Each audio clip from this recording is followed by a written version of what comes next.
experience that one time or another in our lives, I came home one day and I was extremely tired from all the work that I'd been doing, all the assessments for the IB, all the stress for the day tomorrow.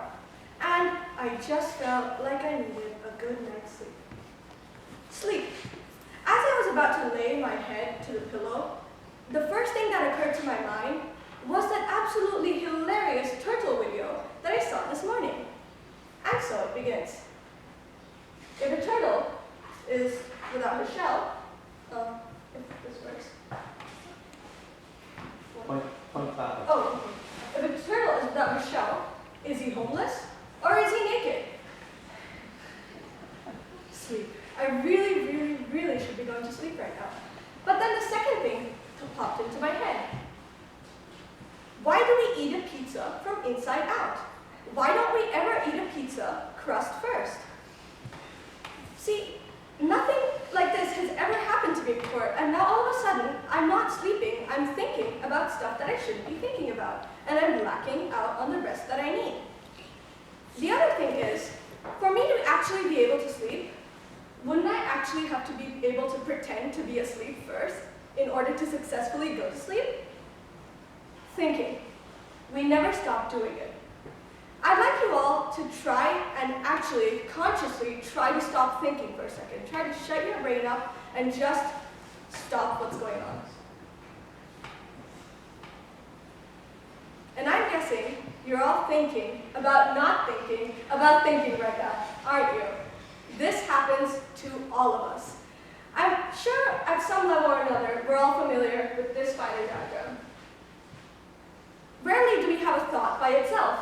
It normally spirals out into thoughts and sub-thoughts, a couple of extreme versions, maybe some totally unrelated concepts, and then we start psychoanalyzing our own thoughts, ideas about the thought process in general. And of course, something like this has happened to me as well. And one of the main things that I'd like to explore in this talk is, can we actually shut our brain up? Is it possible for us to try and stop thinking? This is something that has been going on. Here's an example of what was going through my mind at that point in time. I wanted to sleep. But then, I felt hungry. Would pizza or pasta be a good idea? Wait, no, Indian food. Actually, that reminds me, I'm going to watch a Bollywood movie tonight. I'm not getting any sleep after all. Wait, no, I can't do that. I have a lot of work going on. I need to focus on what's at hand, and I need to get stuff done because the end of the school year is approaching. Wait, no, I have math homework, and I need to plan that trip to India. Oh, wouldn't holidays be such a good idea right now? Do you see where I'm heading with this? It just keeps spiraling and spiraling. And all of this, while a random Bollywood song is playing in the back of my mind as an oral, I'm sure we've all experienced this at some point in time. Now, let's try and define thinking. Well, what is thinking? So there's actually two types of thinking that actually happen in our brains. On first hand, we have meaningful thoughts. These are all thoughts and experiences such as common sense or such as rational thinking that get us somewhere. On the other hand, we have something called involuntary thought chatter. Now, involuntary thought chatter, or brain babble as it's called, is that point in time where your mind just cannot stop functioning, and it just keeps going and going and going, as I've shown to you before. Here's a bit of thought trivia that, dare I say it, pun intended, might make you think. A thought is a physical pathway in our brain. The more we have a thought, the more we groove that pathway. Did you know that we have more thoughts in our brain than the amount of atoms in the observable universe? Isn't that crazy? We have between 50,000 and 70,000 thoughts every single day, which is about 35 to 48 thoughts every single minute. There goes one right now. And the slowest speed of thought that happens is 260 miles per hour. And that's still faster than the maximum speed of a Ferrari Spider. It's so crazy. There we go. And there goes one more.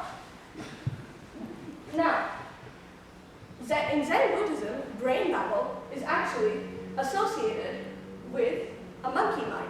So an example of this would be, picture yourself a drunk monkey jumping from tree to tree and not having any idea where they're going. That is when you hear brain babble. things that go through our there we go. My mind is even going off on tangents. Here's a couple of things that go through our minds every single day. A to-do list, a constant to-do list of the things we have to do this and that. Next, we have the fears, the existent fears and the non-existent fears, such as this ceiling dropping on our heads right now. Then we have the imaginary, over-exaggerated situations, such as the ones that we have every single day where we overanalyze conversations that we have during the day, which links to my fourth one as well, perpetual revision of actions, which I call thinking after you act.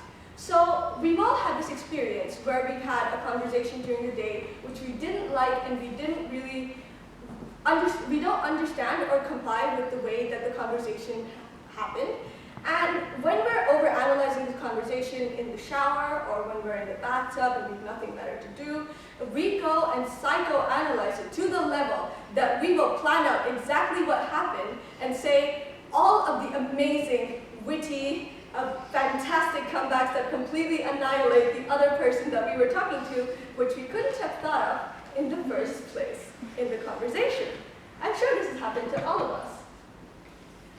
Now, we keep doing this. We're supposed to be thinking about thought 1, but we go from 2 to 3 to 5 to 7, back to 5, and then we think, how did I get here?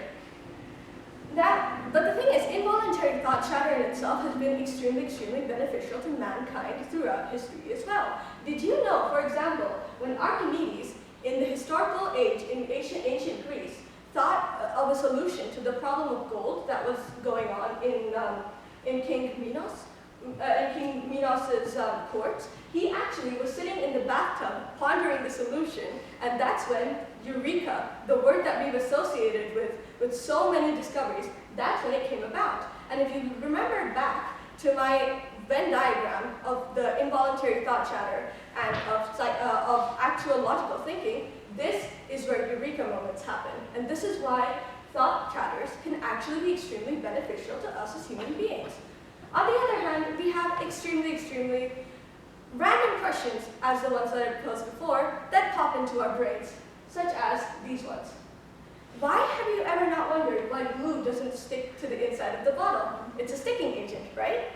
Or, if man evolved from monkeys and apes, why do we still have monkeys and apes? Or even, why do we call a fly a fly? Would a fly that couldn't fly be called a walk? I mean, it's so crazy, isn't it? We've never thought about these, but now that we're confronted with these questions, that's all we can think about. We're questioning what it is to mean, what these actually mean in terms of our surroundings and our existence and our lives. And see, the thing is, when I was actually interested in this topic, I thought it was a really interesting thing to talk about. But I Googled it, and these are some of the things that came up. How to stop mind chatter, stopping mind chatter, no more panic, 10 ways to get rid of negative chatter in your mind, how to stop mental chatter, and even something as extreme as generalized anxiety. I mean, I'm sorry, this person really must be overanalyzing their overanalysis, right? But it's like, I always, when I read through these, I thought, why does this perception exist? Why do we have this inherent feeling that brain chatter or brain babble is bad for us? Now, a lot of you know me, a lot of you don't, but many of you do know that sometimes when I don't understand a problem or when I'm really confused about something, I'll be walking through the hallways muttering to myself, talking to myself to make sure that I understand it. And some people find this crazy. But the thing is, how is this any crazier than the mind that is keeping wandering and talking and chattering inside our own heads? We just don't voice it. And what I'm trying to get you to do is to voice it. I don't think we would be able to stop thinking in the first place if we weren't so absolutely evolved in our thinking. I feel like I wouldn't be alive today if we hadn't been thinking so much, whether it has to do with solving logical problems in mathematics, being able to do taxes for all the adults out there, being able to schedule doctor's appointments as we've heard before, or even just surviving through this day and daydreaming about the weekend. So the next time that you have don't try and stop it. Cherish it. Let the mind chatter and let yourself go free and see where it takes you.